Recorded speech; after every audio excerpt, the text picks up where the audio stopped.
Grandes genios e inventos de la humanidad.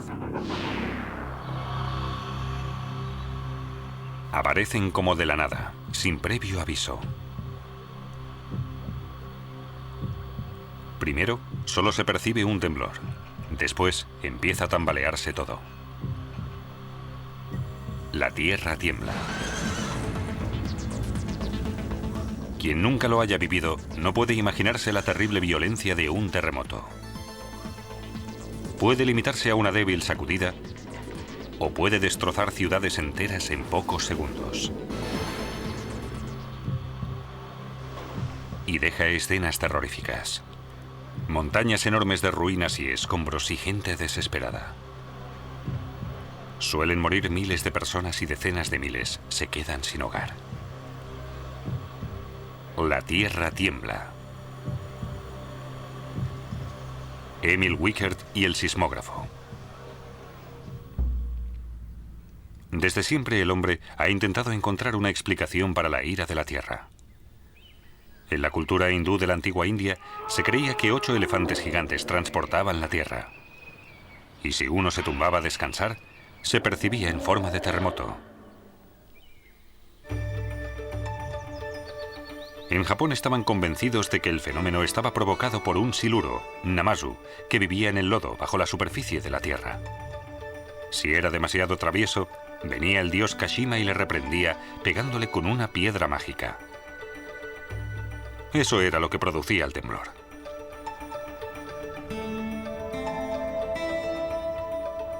Los chinos empezaron a investigar científicamente los terremotos hace ya 2000 años. Ellos construyeron el primer artefacto conocido para la localización de las sacudidas. Se trataba de una vasija de bronce decorada con 8 dragones. Al producirse un temblor, un dragón abría la boca de la que salía una bola. Por tanto, aquel de los 8 sapos que tuviera la bola en la boca indicaba la dirección de la que procedía la sacudida.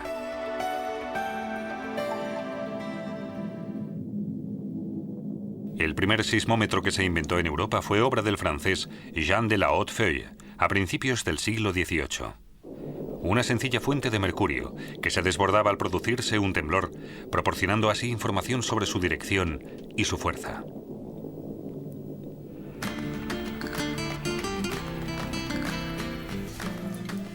Lisboa. Desde hace siglos una de las metrópolis culturales de Europa. Hace 250 años, la capital portuguesa sufrió el azote de una horrible catástrofe. Uno de los terremotos más potentes de todos los tiempos, que dejó 60.000 víctimas mortales. La sacudida pudo sentirse en toda Europa. Era 1 de noviembre de 1755, cuando tal violencia destrozó un tercio de la ciudad. La noticia del desastre se propagó como un reguero de pólvora. Muchos investigadores se dedican desde entonces a los estudios sismológicos. Pero pasarán decenas de años, hasta que la ciencia pueda acercarse al secreto de los terremotos. Japón se suma a las zonas de riesgo del planeta. En el Colegio Imperial de Ingeniería de Tokio hizo sus investigaciones el inglés John Milne. En 1875 empezó a crear una red que consta de casi 1000 estaciones. El elemento central de casi todos los sismógrafos conocidos de esa época era el péndulo.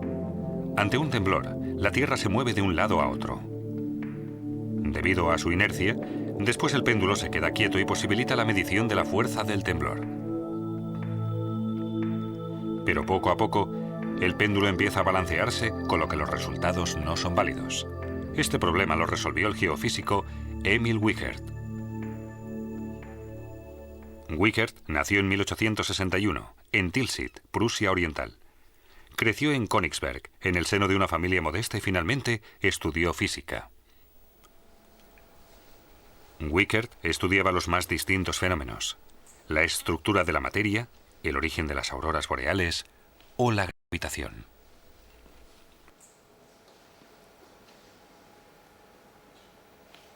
A los 30 años se convirtió, gracias a sus esfuerzos, en profesor de la Universidad de Göttingen. Allí, en el Instituto Geofísico, se dedicó a la investigación de los terremotos. El alumno y biógrafo de Wicker, Gustav Angerheister, escribió en 1928 sobre su mentor. Por sus múltiples ocupaciones casi se olvidaba de las cosas más importantes. Pero allí estaba su maravillosa madre, para recordarle todo a tiempo, que comiera, que durmiera, que descansara. En verano de 1908, Wicker se casó con la hija del difunto Siebert, jurista de Göttingen, con quien tuvo un matrimonio sereno y estable. Se hizo incondicional de Göttingen. Ni siquiera una oferta para ir a Rostov, o a Königsberg, o a Múnich, o al Instituto Geodésico de Potsdam, consiguieron que se separara de su amada Heimberg.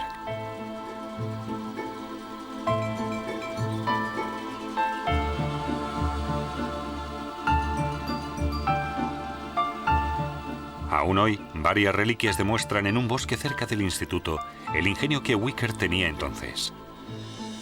Esta bola de 4 toneladas de peso la usó para simular la llegada de una sacudida. Su bote desde una altura de 14 metros causaba ondas sísmicas, cuya fuerza y extensión medía utilizando instrumentos convencionales. Por supuesto, los resultados eran muy imprecisos. Wickert llegó a la conclusión de que los instrumentos existentes no eran los adecuados para estudiar el curso de los terremotos. El problema era la vibración propia del péndulo. Pero el pionero encontró una solución: la amortiguación del sismógrafo con la ayuda de 4 muelles.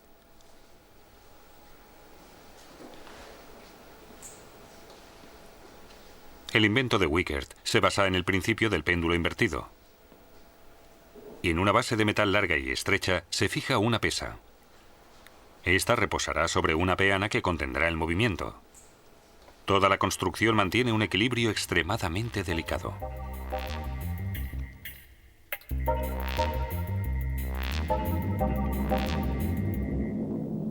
El artilugio no oscilará ni durante un temblor de gran magnitud gracias a la amortiguación de los muelles, lo que posibilita una medición más exacta.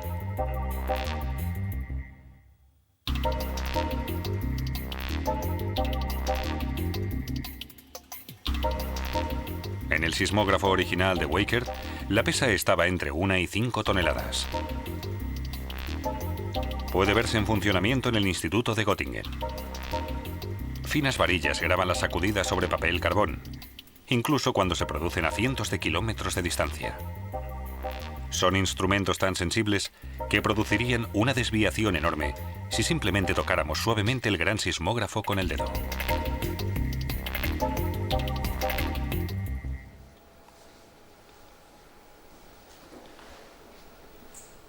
Emil Wickert usó este sistema para construir aparatos, que por un lado eran extremadamente sensibles y por otro conseguían datos veraces durante tremendos terremotos.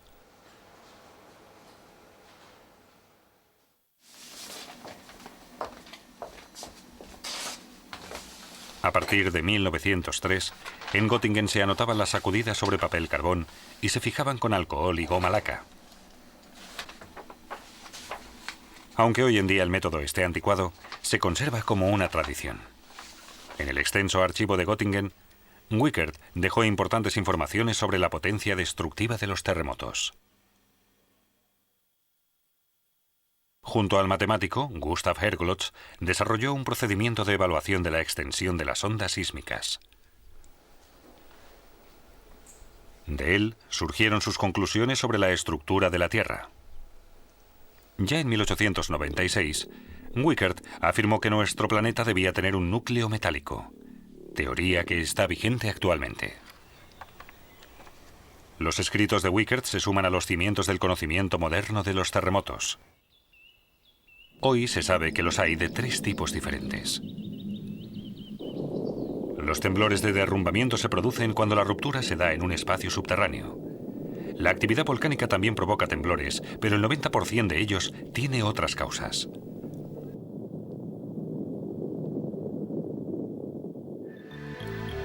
El compatriota de Wickert, Albert Wegener, formuló en 1912 la teoría de la deriva de los continentes. Más tarde desarrollaría el concepto de las placas tectónicas. Wegener afirmó que la corteza terrestre está compuesta por placas gigantes que flotan sobre líquido caliente. Las placas están en continuo movimiento y avanzan varios centímetros al año. Al hacerlo, pueden partirse y formar enormes corrientes. Cuando las placas colisionan entre ellas bruscamente, la consecuencia es un terremoto. Los terremotos pueden producirse en cualquier sitio en que las placas continentales limiten unas con otras, como es el caso de la falla de San Andrés, California. El investigador americano Charles Richter creó en 1935 la escala que lleva su nombre. La escala Richter da información sobre la fuerza de los temblores y va de menos a más.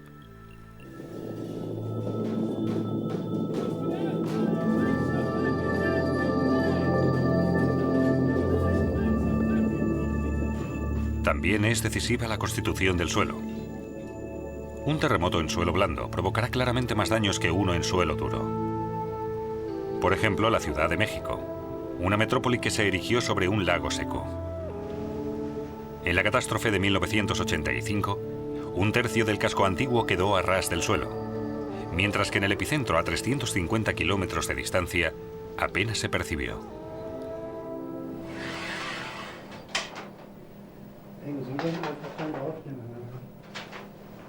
Para poder comprender mejor los terremotos, los geofísicos han creado un gran número de observatorios por todo el mundo.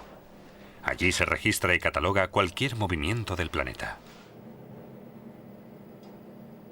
Los sismógrafos actuales nos recuerdan un poco al aparato de Emil Wiechert.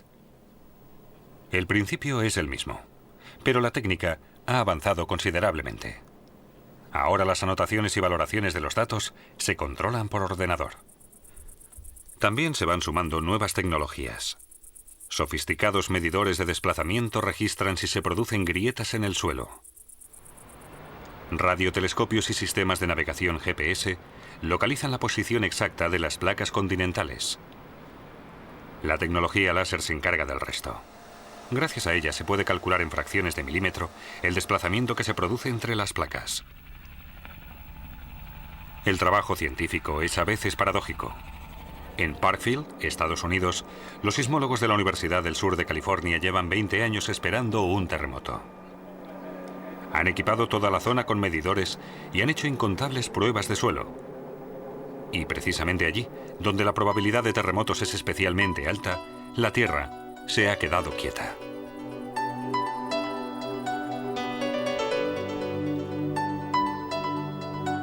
Muchos fenómenos naturales se pueden calcular o predecir. Los terremotos no. Muy poco se ha podido averiguar sobre sus complejos ensamblajes. Aunque sí se pueden establecer cuáles son las zonas de peligro, sigue sin poderse pronosticar con exactitud la magnitud o el punto exacto de un temblor.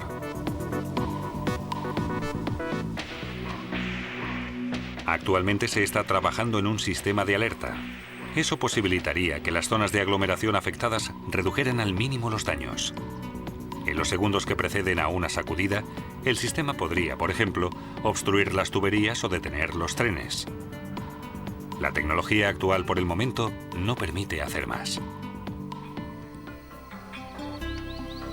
Puede que la propia naturaleza nos dé la respuesta. Los animales pueden sentir una sacudida mucho antes de que se produzca. Pero los científicos a día de hoy solo pueden especular sobre el sentido que les permite hacerlo. Una roca inestable te avisa desde lejos. Interpreta las señales.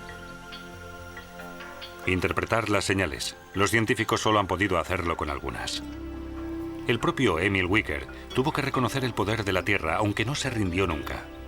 Quién sabe si algún día se cumplirá su sueño y la sismología logrará salvar vidas.